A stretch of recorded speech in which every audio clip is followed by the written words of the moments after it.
So Bob and Sue were on vacation. They wanted to go overseas, and they're back in his home country, Transylvania. And they're in a rental car, and it's pouring down rain. They're driving, and he can barely see 20 feet in front of him.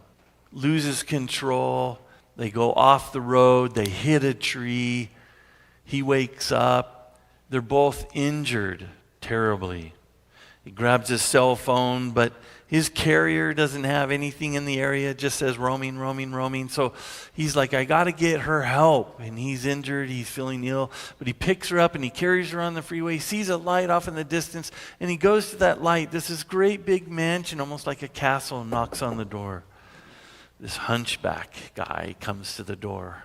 Yes, well, I'm Bob Hill. This is my wife, Sue Hill. We're injured, and we had a car accident. Can we use your phone? He goes, sadly, we have no phone. And he says, my master is a doctor. And so he brings them in, and the master comes down, and he goes, oh, I'm sorry that my servant has misinformed you. I'm a scientist. But let me see what I can do. He says, Igor, take them down into the laboratory. And he lays them out on a table, and she passed. And he looked over, and he saw that Bob had passed. And the master goes up to the conservatory. There's a grand piano up there.